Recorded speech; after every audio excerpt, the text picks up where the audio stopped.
Well, welcome to the Queen City booth. Yeah. As you can see, we actually built one. So you want to kind of tell the story of how Queen City started? Because it was kind of your idea. Yeah. So, I moved down to Charlotte right after having my daughter, and I met Janice in a knitting group, which pretty much made me feel like Charlotte was home. So, moved down, and Janice and I are kind of hanging out. We're just dyeing some yarn at night just to have fun and see what it's like to do that. And we just really enjoyed it. So we'd be drinking wine and dyeing yarn, and so we amassed like a lot of yarn that we had dyed. Way more yarn that we could knit in a given period of time. Right. And we were also having knit night with some of our local girlfriends that are knitters. And so all of our friends were very encouraging, like, oh, you guys maybe should like make something of this. And the first time we sold yarn, we covered my kitchen table with the like 60-ish skeins that we had dyed and not kept for ourselves. And so it just kind of evolved from there. We started in my kitchen. Old kitchen. First in the townhouse, the very small kitchen in the townhouse. And then when my family bought a house, then we were in my kitchen, and we were like loading in, the boxes that the ball jars come in for canning. We filled those with dye. We'd bring them in from the garage and dye in the kitchen, cover everything with newspaper and like shower curtains, because white cabinets. Yes, Kristen's kitchen is also white. Yeah. Like almost everything is white. Yeah. So we used a lot of magic erasers then. We did. And so we'd haul it all into the garage, and then as we grew, then there became a dye studio in my garage, and a dye studio at Janice's place in the courtyard. And so now we have two, and sometimes we do get to dye together, but not too often, especially now with the crazy schedule that is like kids home all day, every day, all the time at my house. So I'm dyeing on the weekends now, for the most part, but we just started off just drinking wine and dyeing yarn, really. Yeah. And then we decided that we were going to actually launch Queen City. It was a meeting in the park with Ryan running around. I think he was barely walking at that point. Yeah. At the park behind your apartment. Yep. So we decided to launch Queen City, and it kind of just grew from there. So for somebody that's not from your area, that's a term for your area, right? Yeah, so Charlotte is one of two Queen Cities in the country. What's the other one? Cleveland? Cincinnati, Ohio is the other Queen City. But Charlotte is named after Queen Charlotte. And then our little G pins, his name is Little G because Queen Charlotte's husband was King George. So that's little Y, Little G.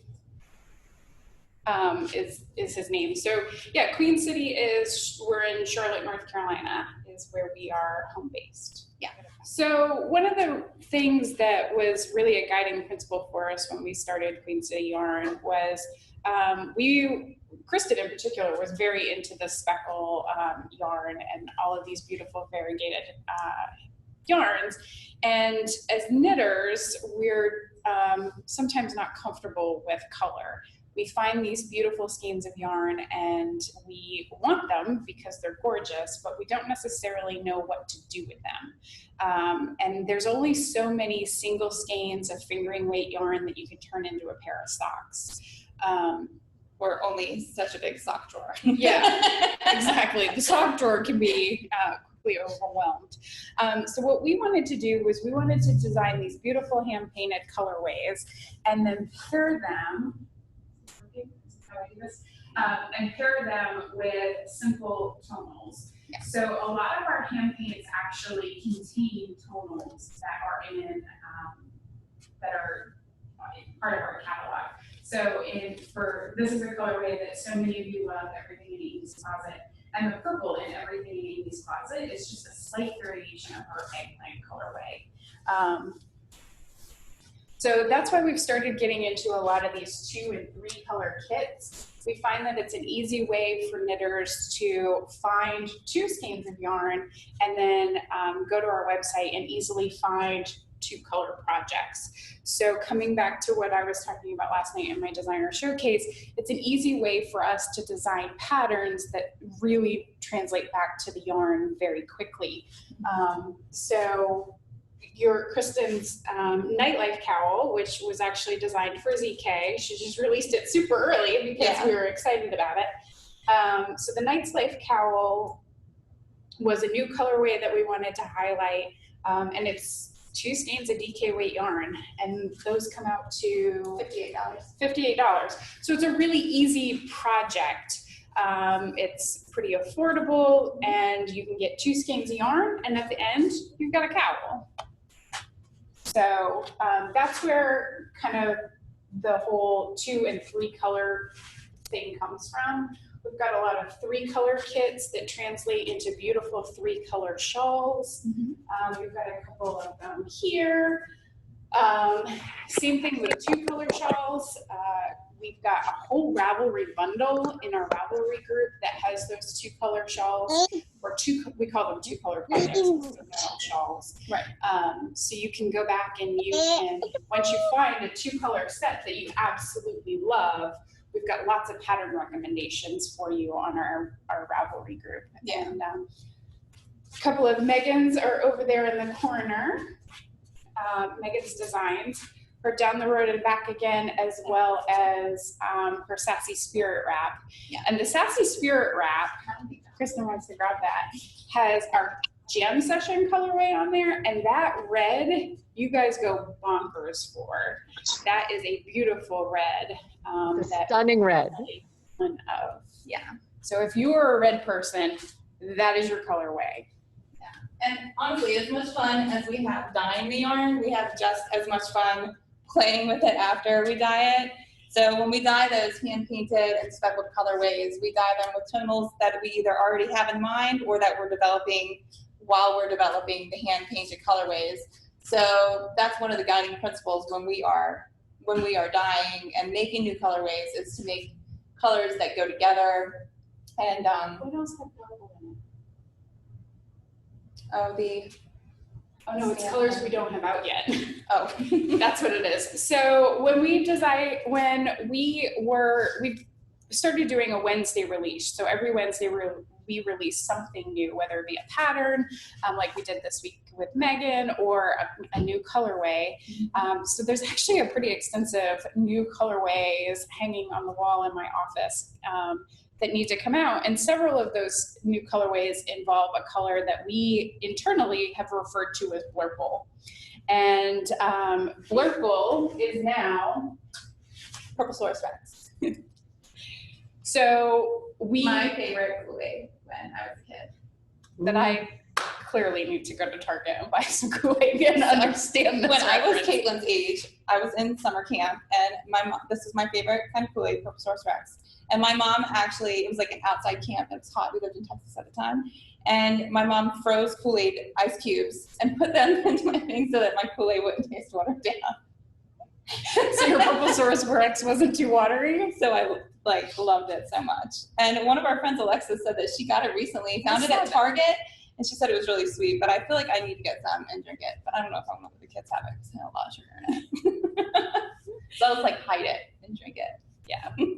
So Zoom Life is the color we did for this weekend for ZK. Because as we are currently living our Zoom life here.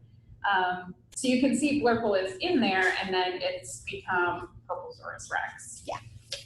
And we do that a lot. So that's kind of how color works. We've got a lot of different dye techniques. Something that I think is unique to being a 2-person dye operation is we can both dye every single one of our colorways. This has involved lots of Google Docs that have all of the recipes in there, and ways that we have kind of created our own language. We do have our own language. To describe just what you're doing with the dye to the yarn. And specific ways that maybe you pour it or you smush it or you squish it or Yeah. you mush it. Move it around in the pot, in the pan to add the color. Yeah, and it's funny when we'll dye a new one and we make the recipe. We have a shared document. So if I dye a new color, I make the recipe, and then Janice is going to dye the color, and she's like, "What exactly do you mean by this?" Oh, there's another technique we have now with this term that we're going to use. So it's fun to see how it's evolved. Like if you look at some of our older recipes. Yeah, when we dig out some of those old recipes, we're like, oh wait, we don't have that tool anymore. Right. That tool has become this now. Yeah. So we've changed the way we apply speckles. Yeah. That's where that comes in. A dollop of something no longer means anything. Years ago, a dollop of something meant something. It's true. So that's kind of how color works for us and kind of our dye strategy. Another interesting thing that people may not know if they're not used to the Charlotte region is Charlotte is right on the southern border of North Carolina. So Kristen actually lives on the other side of the border in South Carolina. So Kristen has a very different water source, being from another state.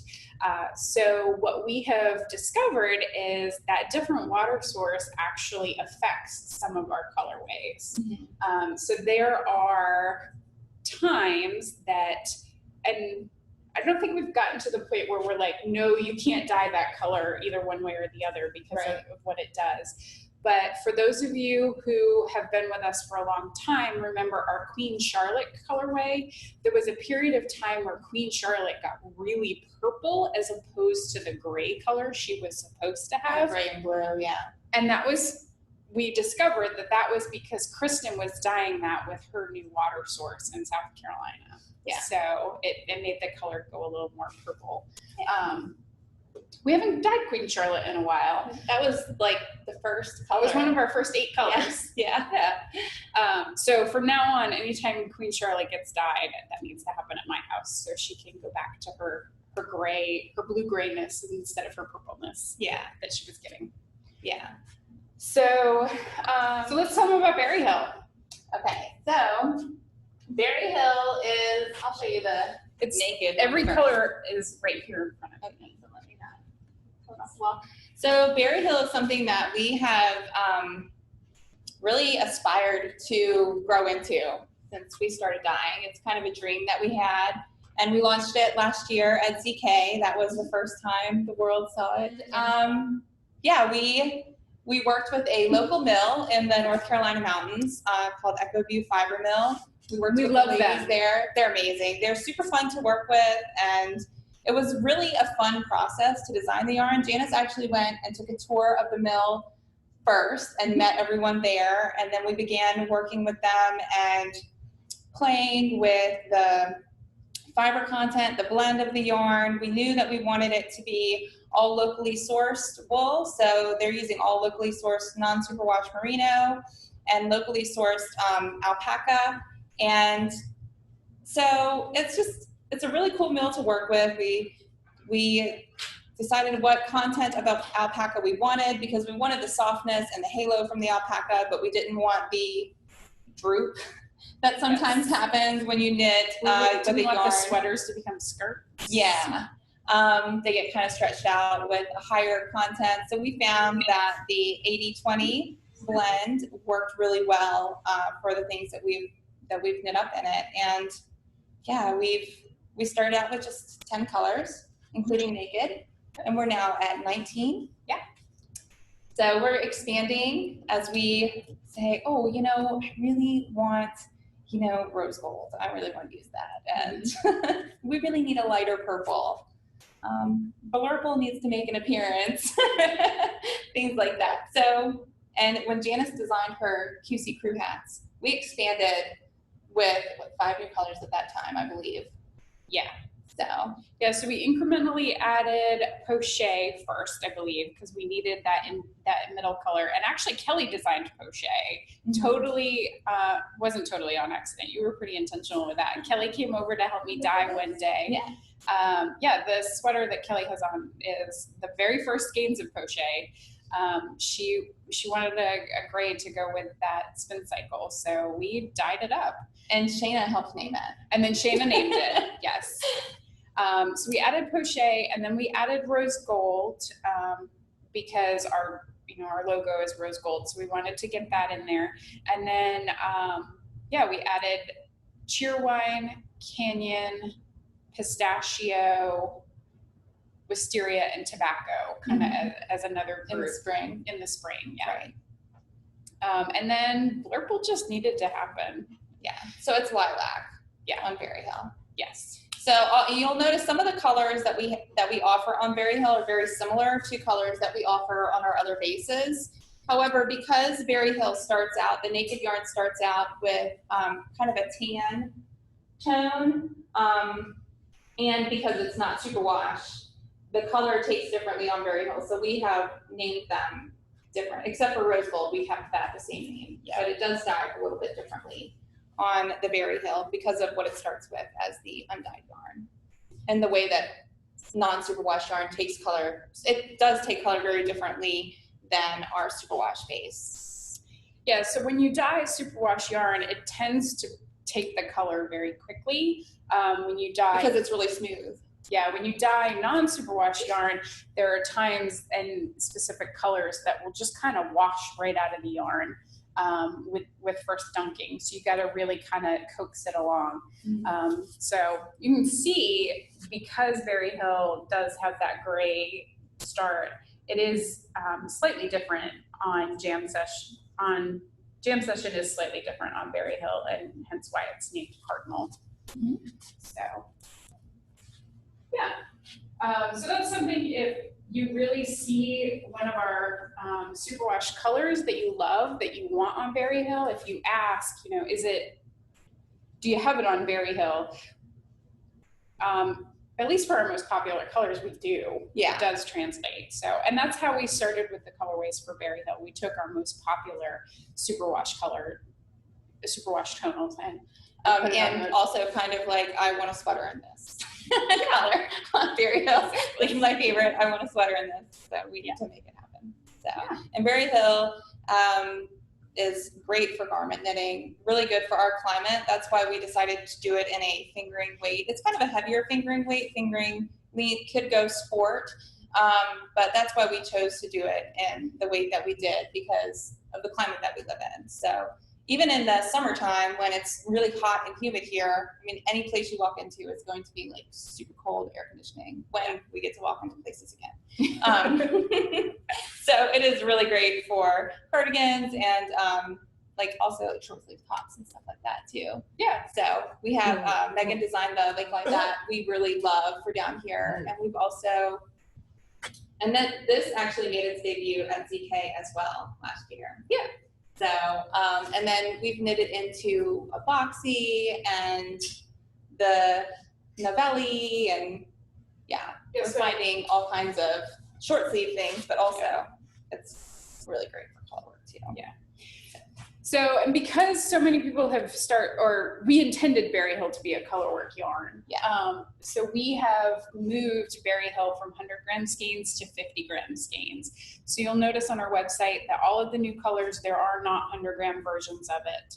There's only 50 gram versions of it. And then once 100 gram versions of a colorway sell out, it won't come back because we do still have 100 gram skeins, but we have a very, very, very limited quantity of them. So we're not dying on those. We're kind of reserving those. Yeah. So colors now are on 50 gram skeins, which we think so just you makes can it choose easier. more. Yeah. And not have so much left over. Although it is great for accessories like hats and things like that. So if you do find yourself with some leftover Berry Hill. And then we did learn last night that Berry Hill is great for socks. Yes, so we did. There needs to be a sock design happening. Yeah. So we started the Queen City Yarn Studios Series Club this year. Monthly subscription. You can sign up our signups are open from the 15th through the 20th every month. You can do a 1, 3, 6, or 12-month subscription. And in that box every month, you get a skein of yarn on yarn we don't typically carry. So it's a way for us to experiment with new bases that we might add to our collection, or use new dye techniques. The one that is for July is a very different dye technique that I played around with. That was pretty labor intensive, so it might not be something we do very often. And every month we include 2 pattern suggestions, but what we've started moving into is actually including a pattern. So the club has been a good way for Kristen to just kind of play in the dye studio, to be honest. You've done all of them except for 2. Yeah. You rescued me when COVID hit. April needed to happen, and I was doing all the e-learning with the kids. Janice was like, "Don't worry about it." So I was kind of like, "What am I gonna do?" So she completely took over April and designed that beautiful "We're in this together" cowl. That was with the super bulky singles, and it's been a lot of fun. So playing with new dye techniques and new bases, this club has been the first time that either of us have dyed on a singles yarn, which we're using superwash singles when we have done it, but it just takes the color so much differently than our plied yarns that we've used. Also, just actually playing with new dye colors, like we have a black dye that we use, but we've kind of got some different colors to play around with too in that regard, and that's been really fun. Yeah. And it's been part of the Studio Series Club is spending some time on Ravelry, which is a lot of fun. And so we go through and look for patterns to recommend, like things that I would like to knit with the yarn. And so, that's part of it. We send out pattern recommendations, and we've reached out to designers to get coupon codes to include with those. And a lot of people are including coupon codes as well. And we're going to be including some patterns now, starting this week. Thank you.